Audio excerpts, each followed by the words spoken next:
Hello, everyone. This is Jeffery Giesener from the Jewish Culture and Holocaust 10-7 Remembrance Community and the One Revolution. I am really excited to present today's on-demand program, Debbie Friedman, The Proteges. It's an hour-long concert from Debbie's proteges of all ages. And I hope you spend time and enjoy the music of Debbie Friedman.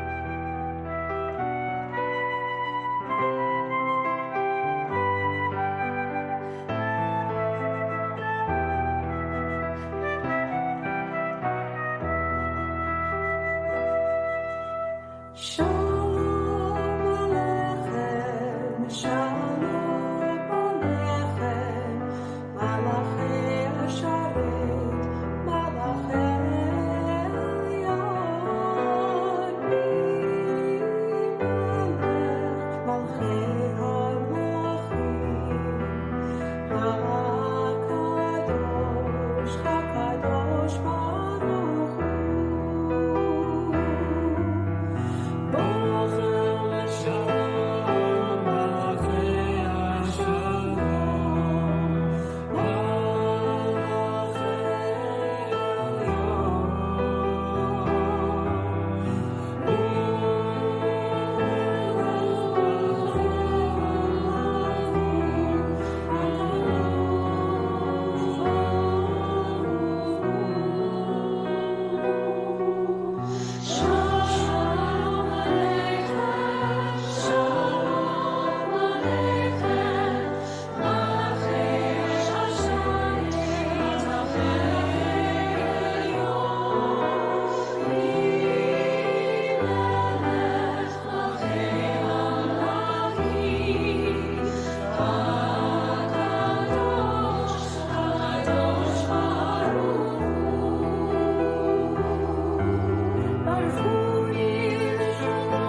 It was the late 60s, and the soundtrack of our lives had begun to change.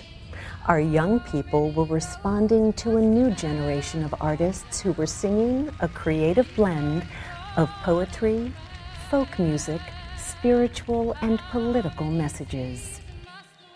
Among the most avid listeners was a young Jewish girl in Minneapolis, St. Paul, named Debbie Friedman.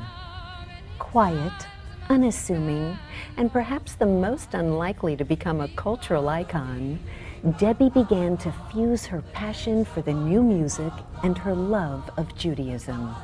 And the result was a musical phenomenon whose impact is felt to this day, and at this very biennial.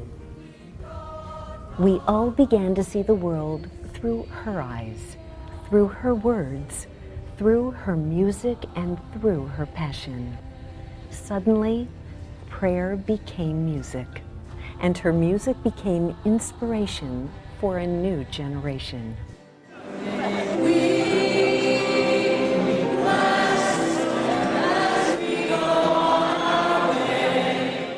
Her music had crossed generational lines, sects of Judaism, and date lines. From children's songs to congregational liturgy, from school choirs to cantorial standards, from song leading at URJ camps to selling out Carnegie Hall. From 8-track tapes to iPods, Debbie Friedman is a pioneer whose themes have become so much a part of our lives that we sometimes lose sight of where it all began. Through the years, her music has sparked a resurgence of gifted artists who share their message of prayer through song, and has sparked a renewed spirit among young Jews looking for their place in our worldwide Jewish community. Who could have predicted that she would create the soundtrack of our lives?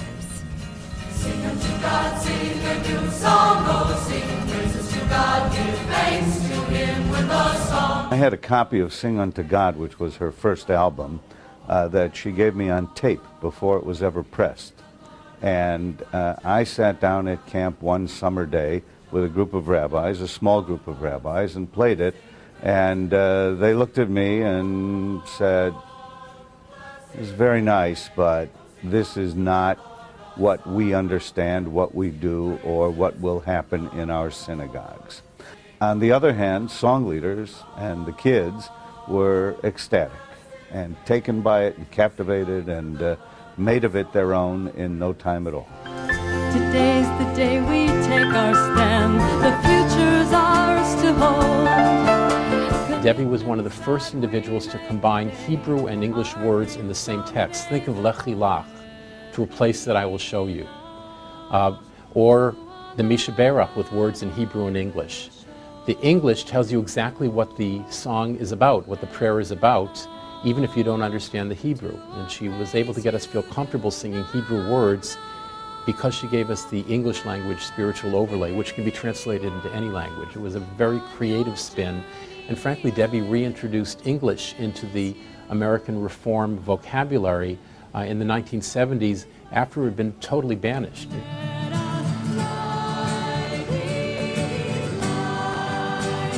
By creating a whole new genre of Jewish music, Debbie was able to reintroduce authentic spirituality, Jewish spirituality, into our camping system. I don't know if that was her intention, but that was the result of what her music did. And so she wrote melodies that spoke to us, spoke to our intellect, and spoke to our emotions. She changed the nature and focus and direction of what song leading is, and that she was able to turn worship and prayer into music that everybody was involved in and that everybody found to be responsive to their hearts. I am so grateful for the path that you have forged and allowed so many of us to follow. And just as the women followed Miriam, so many of us women have followed you, and whether you planned it or not, we are here because of what you have done with your career.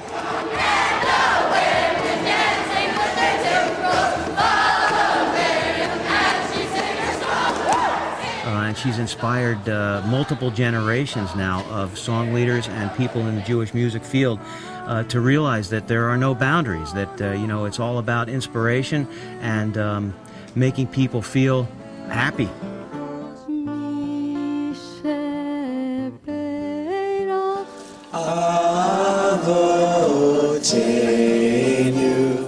See the world to stand among the trees and all the living things. I think one of the coolest things about Debbie Friedman is that it's not what she did, it's what she's still doing. She is so relevant and so amazing and still writing such amazing songs and being such a present-day influence on everyone around her. I would say Debbie Friedman has carved a very powerful legacy in the Jewish world because she took all the energies of the folk music that preceded it and turned it into something that directly related to Jewishness. I don't think anybody else has done that, and she's done it brilliantly. And it has moved from that single moment of rethinking Jewish music to rethinking Jewish life, using Jewish music. And that's been because Debbie Friedman has persisted in not just creating, but challenging each of us to be different and think differently and sing differently and worship differently and become transformed using the music. Shall dream dreams, and the youth shall see vision, and our hopes shall rise up to live for today and build for tomorrow. Debbie Friedman is an extraordinary treasure of our movement and a person of great influence, something we sometimes forget. 20 or 30 years ago, American Jews, like most Americans, had forgotten how to sing. Debbie reminded us how to sing. She taught us how to sing. She gave us the vehicles that enabled us to sing. And then she impacted our youth in our camps, and ultimately from there, she impacted our synagogues. What happens in the synagogues of Reform Judaism today, those voices of song are in large measure due to the insight and to the brilliance and to the influence of Debbie Friedman.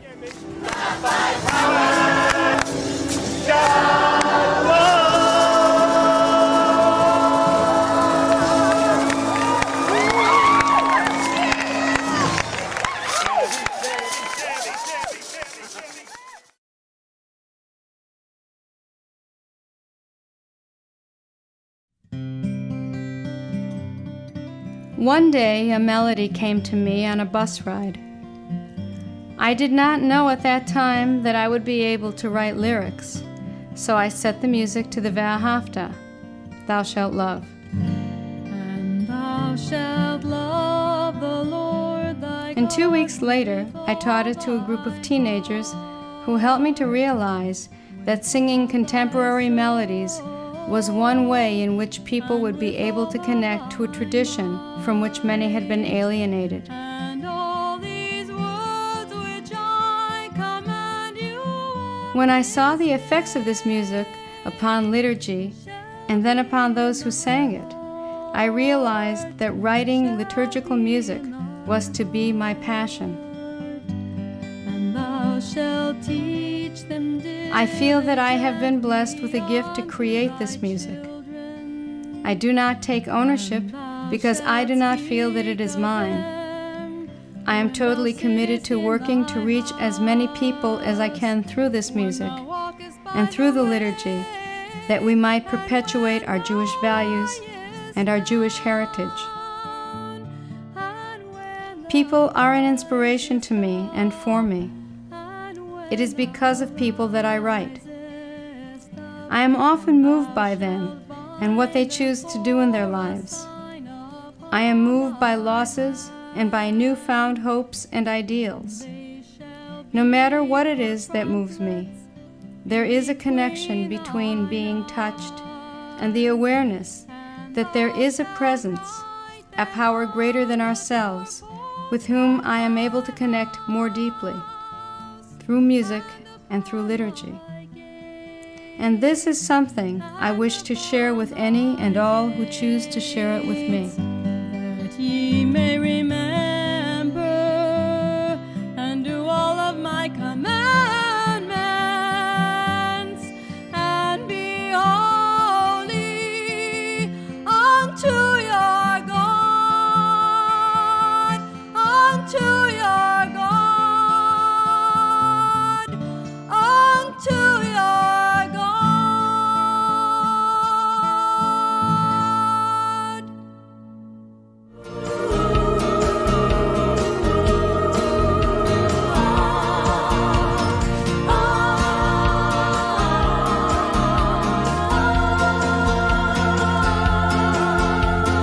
And the women dancing with their timbrels followed Miriam as she sang her song.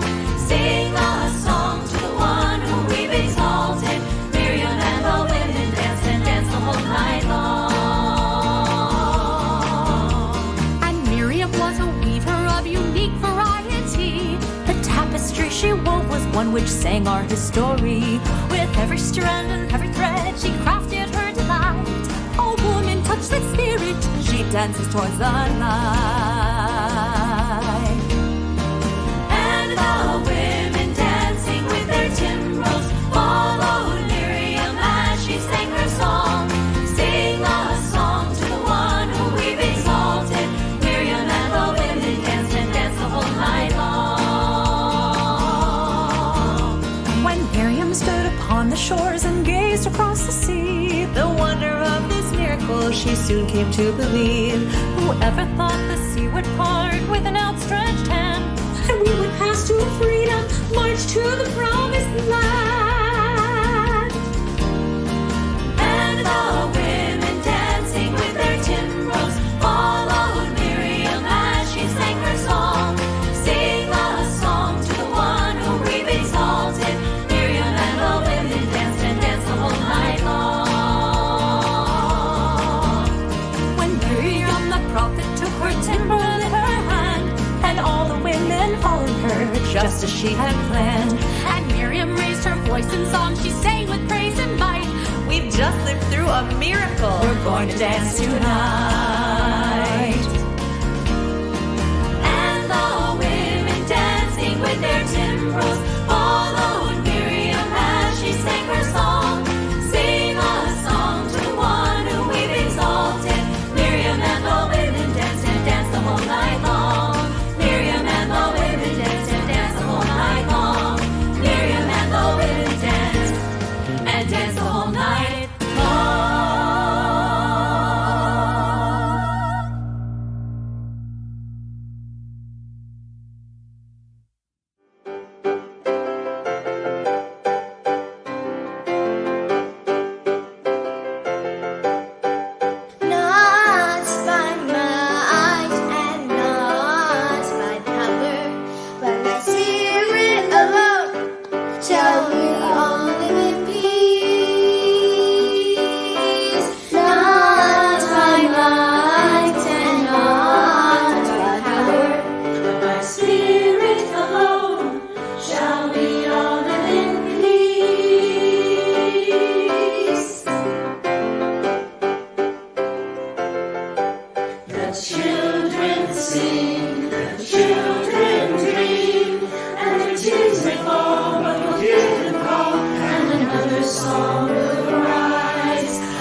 Make of us a house for all people.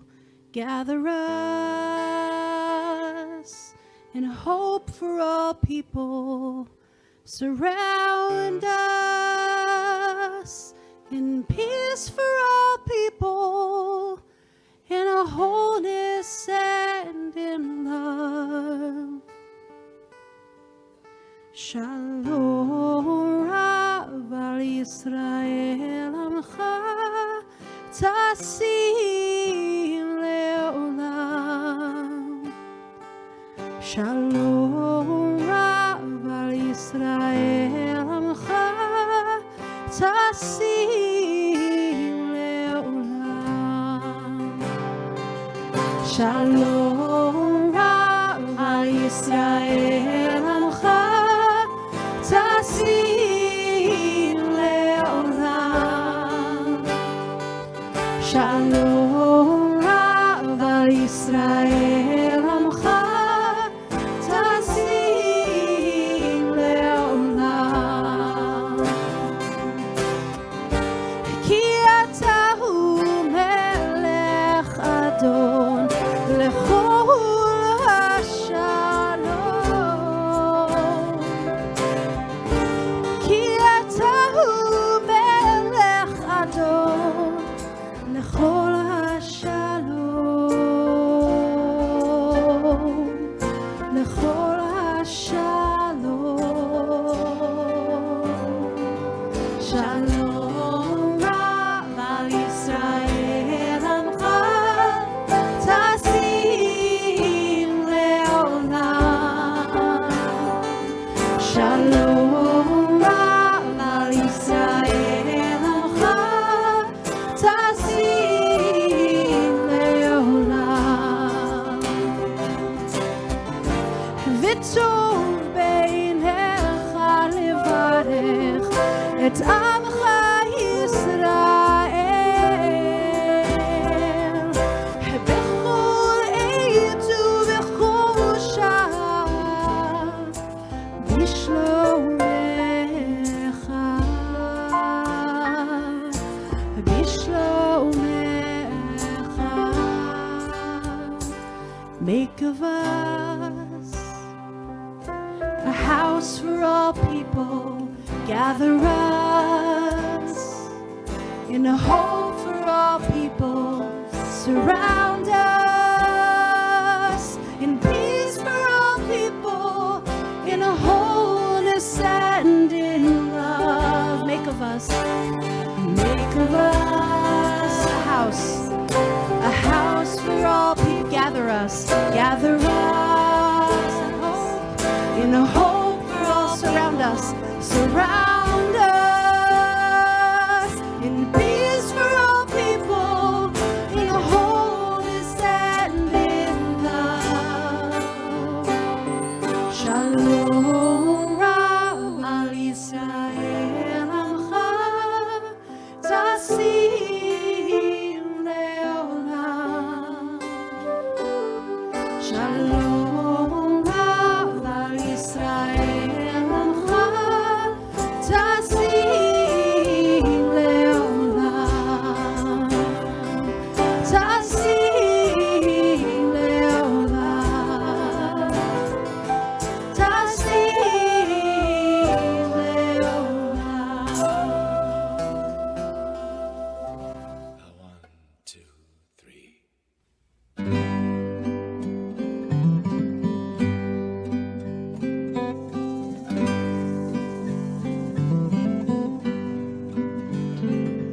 אלוהי נצור לשוני מרע ושפתי מדבר מרמה ולנקר אליי נפשי תדום ונפשי כעפר לכל תהיה אלוהי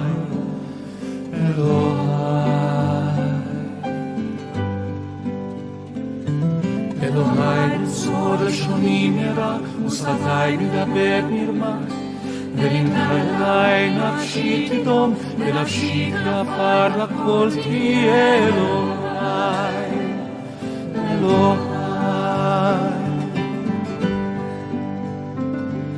אלוהי נצור לשוני מרע, ושפתי מדבר מרמה. ולנקר אלי נפשי תדום, ונפשי כעפר לכל תהיה אלוהי, אלוהי.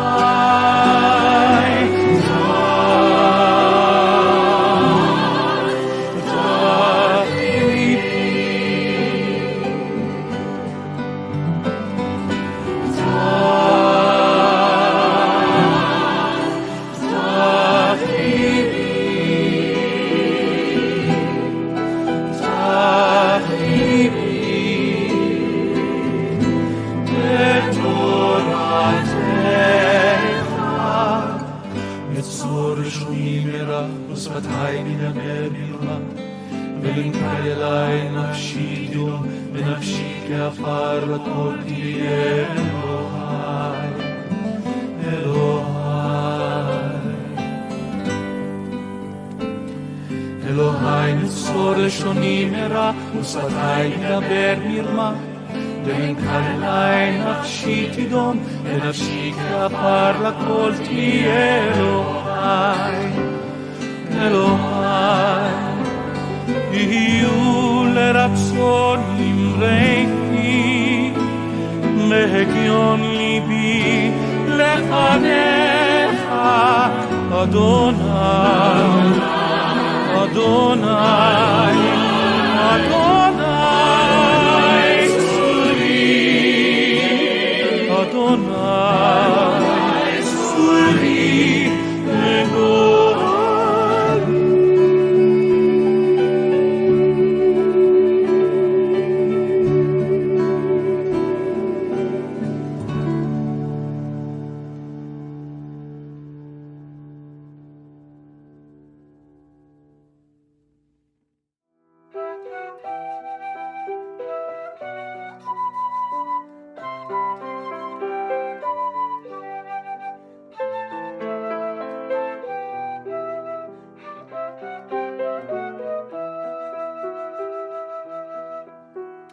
Shalom Aleichem, Shalom Aleichem, Malachei Hasharit, Malachei Hayom,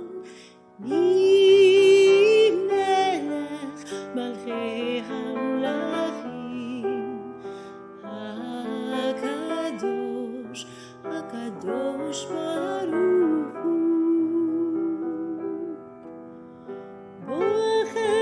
Shalom, Malachi HaShalom, Malachi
to celebrating the life and legacy of Debbie Friedman, an evening of conversation and storytelling. I'm Bud Mishkin. For so many of us, music made being Jewish joyous. Debbie Friedman stands at the front of contemporary Jewish musicians in the country, all with a significant connection to Debbie Friedman. Perry Smilo, my wife, Julie Silver, Elana Arian, and Josh Nelson. Welcome all. The subject is a celebration of Debbie Friedman. So for all of you, and Perry, we'll start with you, can you recall the first time you started to hear the music of Debbie Friedman? You bet.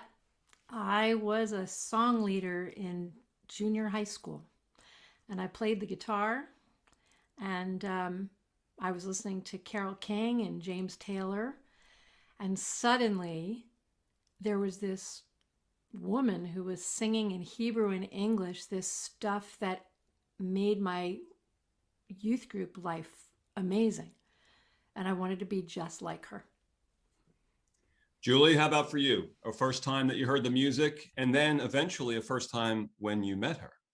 I was very, very young. I was at Camp Pembroke in Pembroke, Massachusetts, and I remember being really freaked out as a camper and hearing these women song leaders play Sing Unto God. It might have been 1976, and it put me at ease and gave me a lot of comfort on that first summer that my parents basically slowed down the car to drop me off at camp. How so? You say comfort, how so? Well, first of all, seeing women playing guitars, and her melodies are soothing, inherently healing, so relatable that they hit you immediately, not like perhaps something that takes a little bit longer to absorb and maybe more focus and attention. She got us all. It's like the folks. We wanted it. Didn't even know we wanted it. So here we are singing together. And boy, did it, bring down everything. Josh, for you, is there a first time when you start to hear this music? In a childhood, I would imagine you're hearing all sorts of music.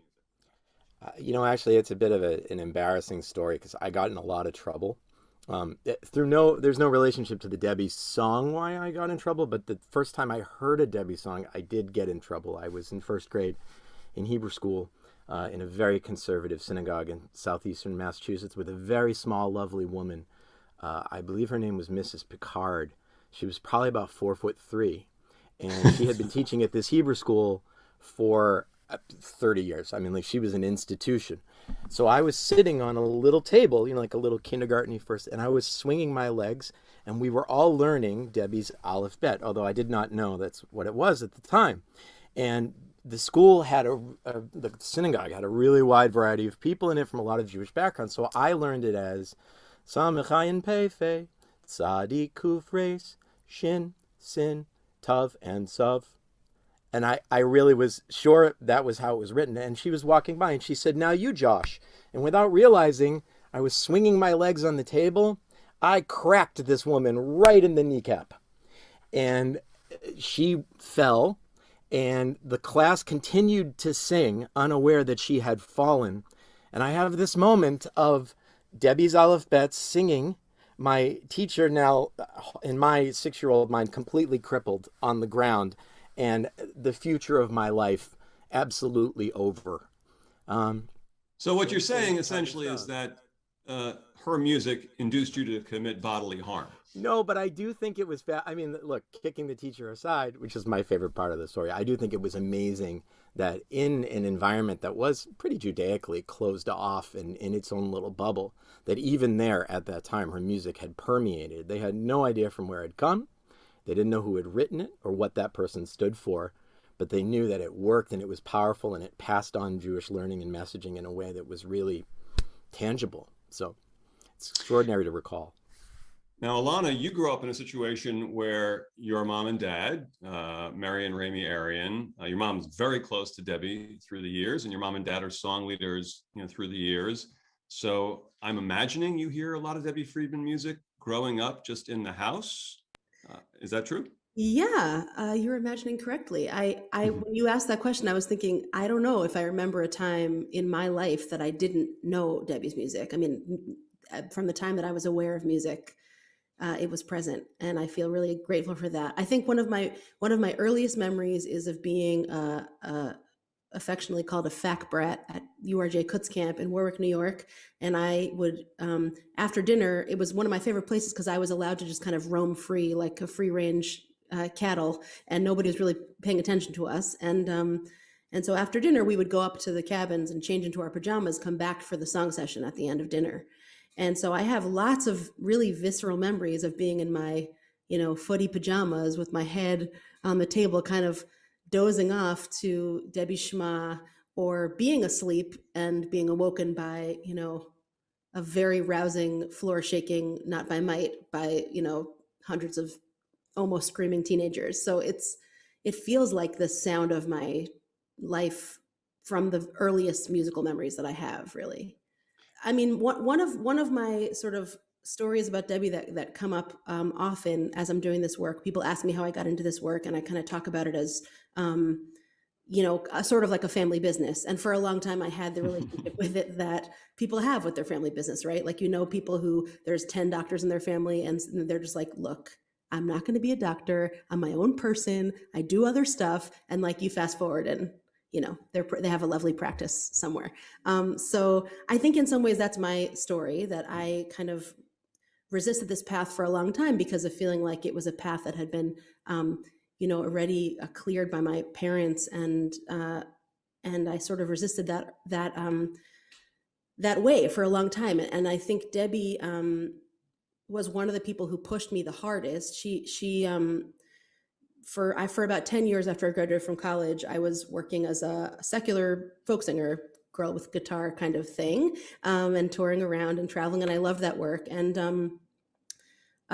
those very first gigs in New York City, as I'm sure many people in the audience can imagine, which clubs would give you your very first gigs in New York City, they were not the nicest places. And it's like the floor is a little sticky, you're paying a cover, 2-drink minimum, the set's like 20 minutes, doesn't make any sense.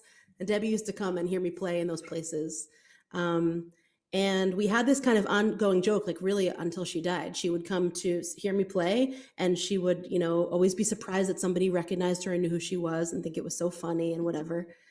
And then she would come up after and say something nice about the show, and then say, so Elana, this was really great. Listen, when are you going to write something that we can use? Like, how about throwing a bone to the Jews kind of thing?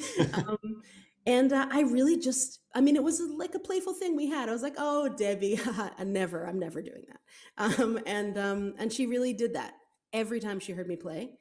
And actually, we did not overlap. I wrote my first setting of Jewish music after Debbie had died. And I know it because it was the year that my daughter was born.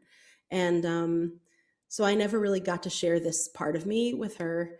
But I do constantly feel grateful for her kind of being that nudge that she was, and knowing something about me and not giving up just because I was pushing back, and just pushing and nudging, and with a little twinkle and a little laugh. But she really knew something about me that I didn't know. When I was about 20, I got thrown on a last-minute gig in Boston as a drummer in her band. No rehearsal, just go. And the music director said, look, just watch her right foot, and anytime she puts down her right foot, you hit something. And that was the instruction. And so it's on YouTube. You could see it. Like, it's wild. And it was just a run to the finish, and that was our gig. And then I didn't see her again for 6 or 7 years. And I imagine that she did not have such a positive impression of me.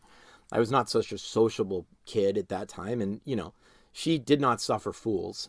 I think with her, it was fascinating. She was warm and open-hearted to everyone. And as soon as you got in close contact and sort of an intimate, close relationship with her, you would see this sense of humor that was deep and witty, and right. And she would hold that back to the general public quite a bit. So fast forward 6 years later, or 7 years, and I get hired to come teach at Havana Shira in Wisconsin. And I know no one, like literally almost no one.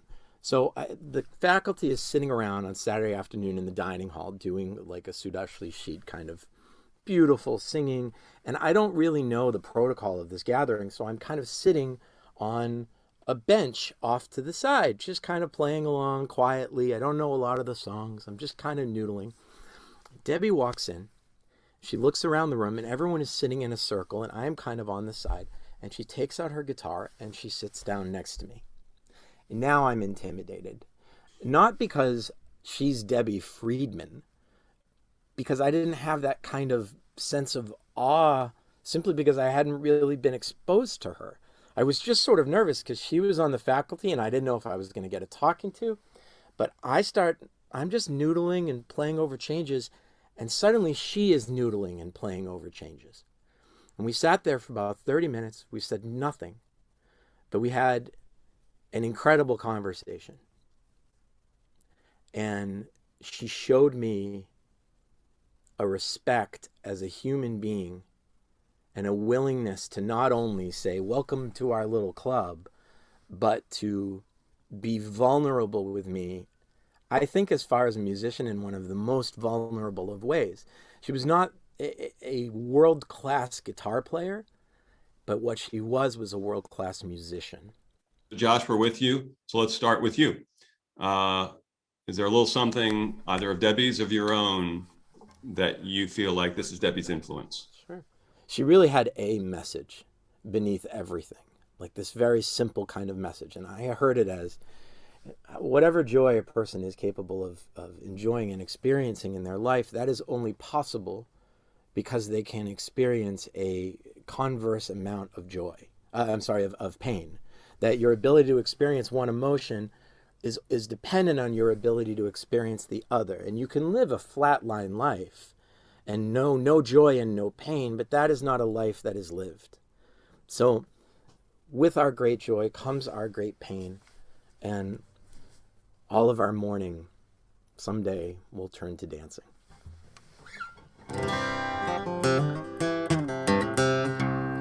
Oh God, my God, forever I will thank you. Oh God, my God, forever I will thank you. Oh dear God.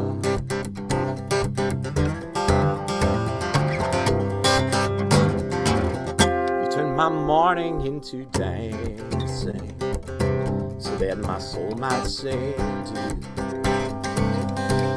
you. So let my soul sing to you, and it not be still.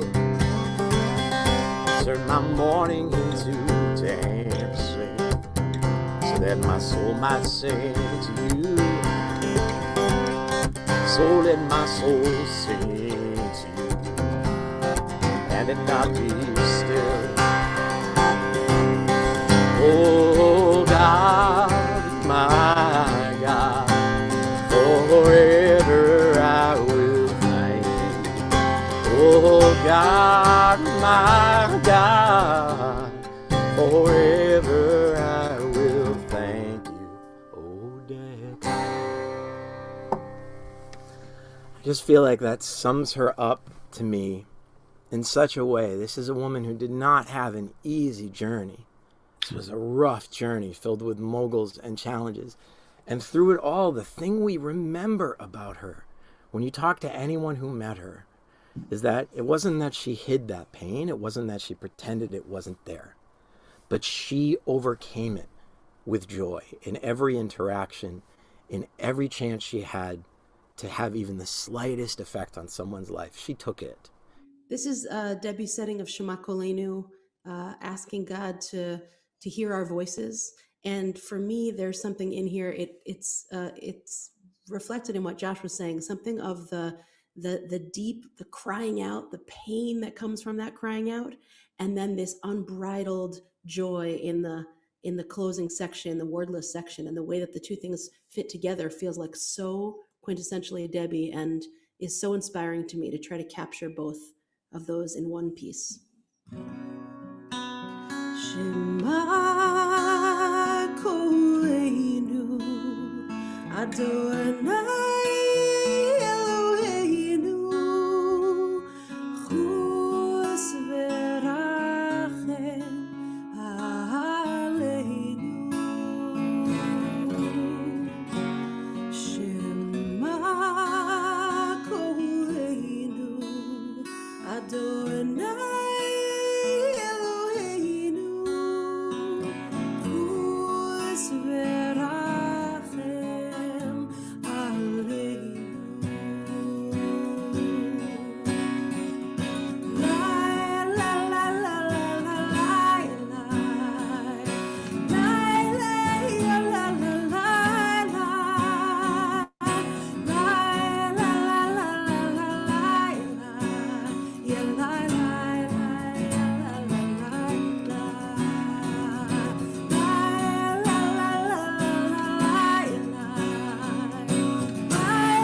This was the piece that I was speaking about earlier.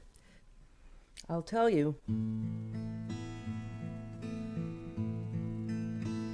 You are the one, for this I pray, that I may have the strength to be alone, to see the world, to stand among the trees and all the living things, that I may stand alone and offer prayers and talk to you.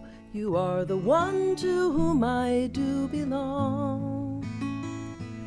And I'll sing my soul, I'll sing my soul to you.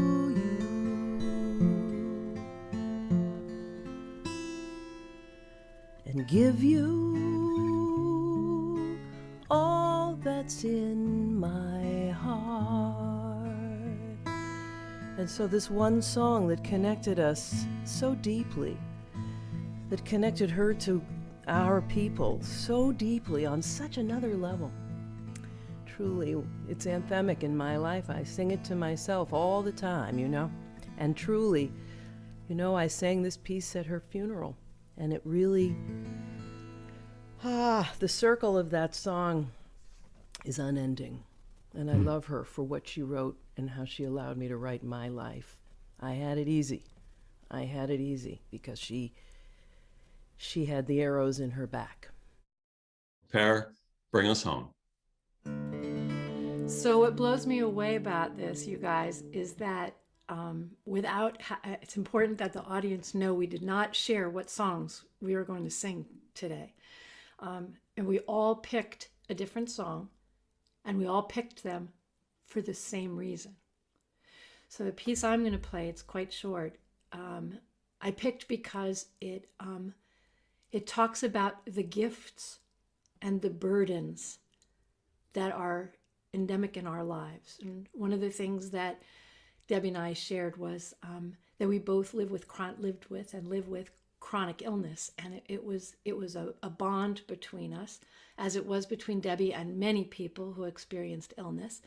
And this piece, I think, is genius because and I play it for myself a lot to remind myself that the circle around me is sacred if I choose to see it as sacred.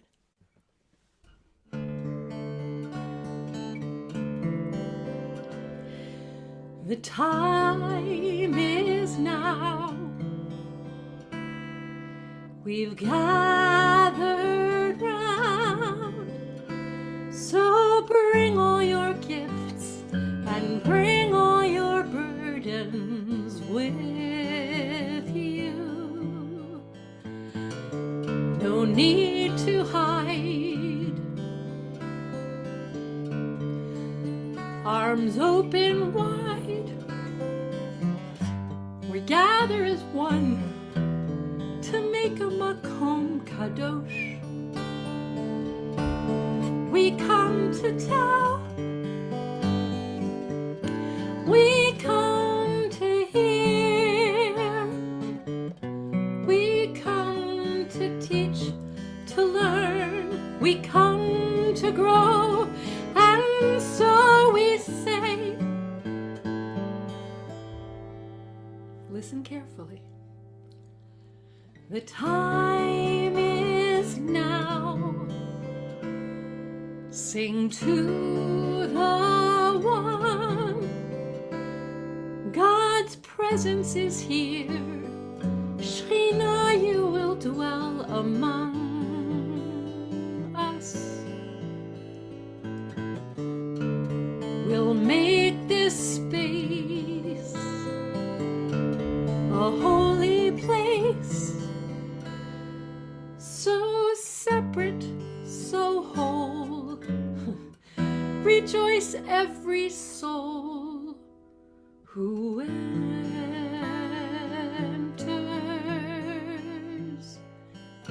here.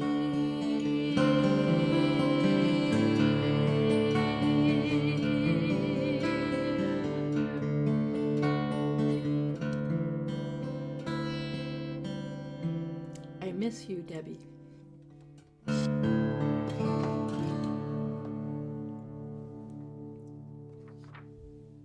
I believe it was Julie who said, mentioned the notion of elevating, music elevating. And so many musicians in the Jewish music world have music that elevates us. Certainly Debbie is at the front of that line, and the same is true for the four of you. As her proteges, for want of a better term, she has passed the baton, and you have run with the baton and continue to run with it beautifully.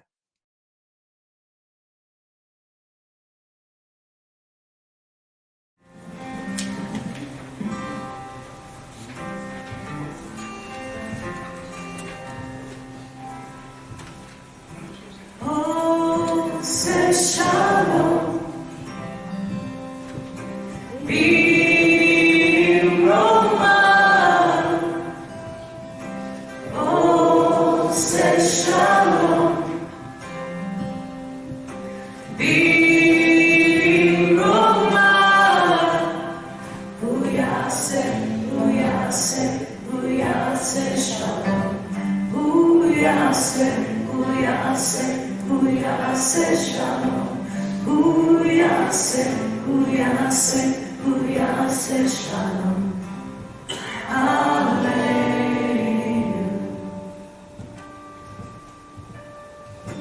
May the one who makes peace bring peace down, bring peace down. May the one who makes peace bring peace down, bring peace down. May the one who makes peace bring peace down, bring peace down. May the one who makes peace bring peace down, bring peace down.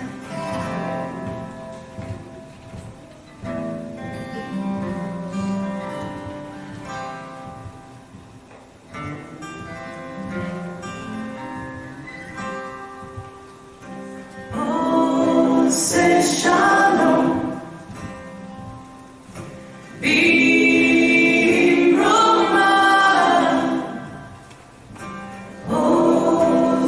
shalom, be Roman. Uyase, uyase, uyase shalom. Uyase, uyase, uyase shalom.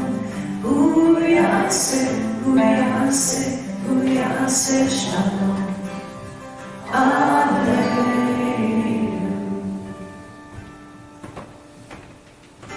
May the one who makes peace bring peace down, bring peace down.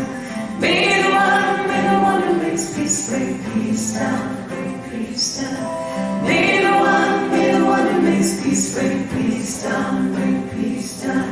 May the one who makes peace bring peace down, bring peace down.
with refuah shlema, the renewal of body, the renewal of spirit, and let us say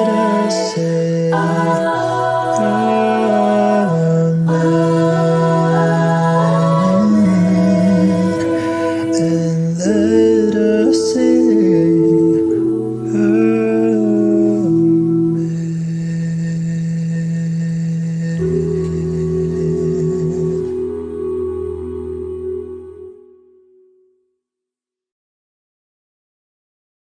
God, give thanks to God with a song. Oh, sing praises unto the one above. Let us rejoice, all ye righteous, and cry out to the Lord. With joy sing out from your heart. Oh, sing praises to God. Bless God's name. Oh, sing unto our God a song of praise. Sing praises to the one. Sing unto God. Bless God's name. Oh, sing unto our God a song of praise. Sing praises to the one.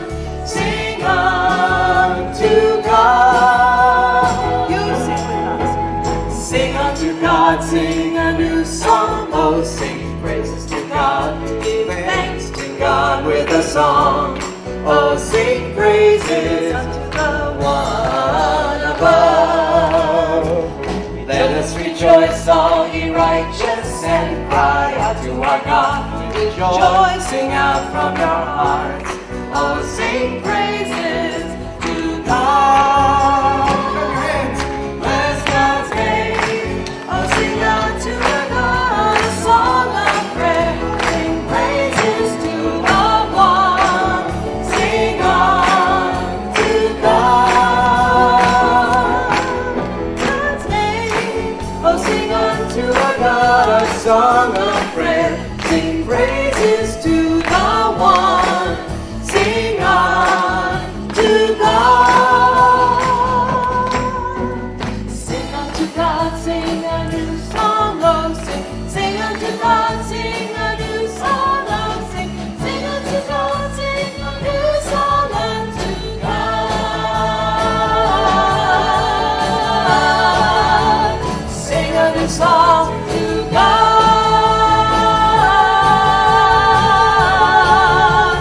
Sing a new song to God.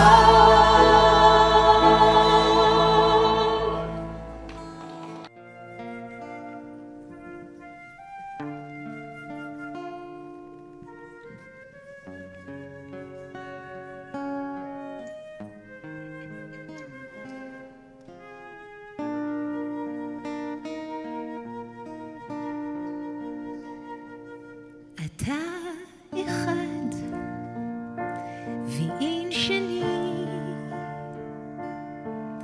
ואליך תפילתי לחוות לעד, לבלוב פרחים, לחוש בטבע שסביבי. לו רק תדע נפשי, לו רק יוכל ליבי ליהנות מכל הטוב שבחלקי, כי אז תגיד נפשי, השמיע שיר ליבי.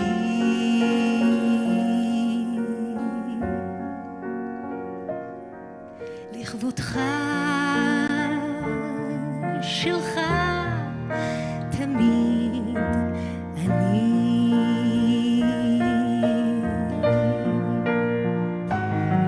דידי מולות הבא שוב מנסילויה סמה סטויה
water, lift my hands to you in prayer, and grant me strength, and grant me strength to stand alone.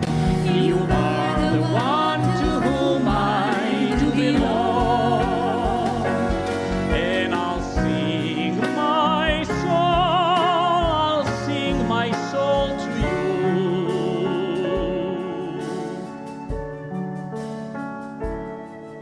and give you all that's in my heart.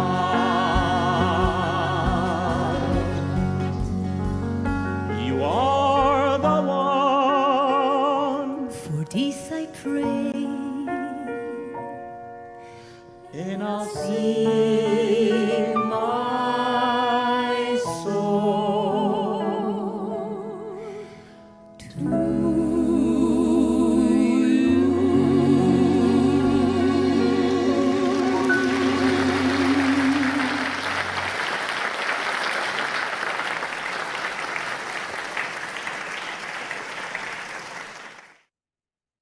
Welcome back, everyone. I hope you enjoyed today's program.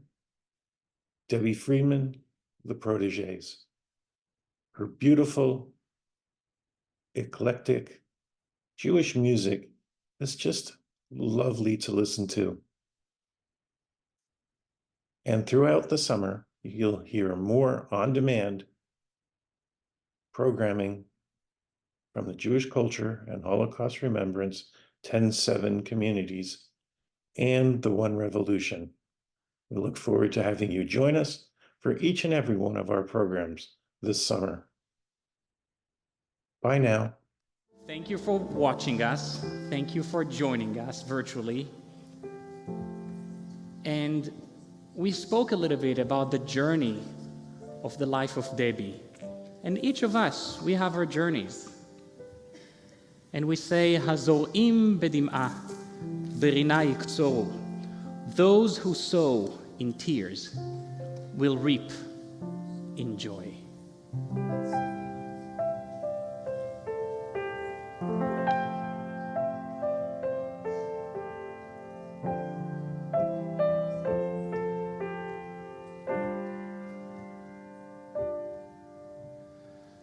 Those who sow in tears will reap in joy, will reap in joy. Those who sow in tears will reap in joy. Those who sow in tears will reap in joy, will reap in joy. Those who sow in tears will reap in joy. it's the song of the dreamer. From the dark place it grows, like a flower in the desert, the oasis of our souls. Come back where we belong. You who hear our longing sighs, our mouths, our lips are filled with song. You can see our tears.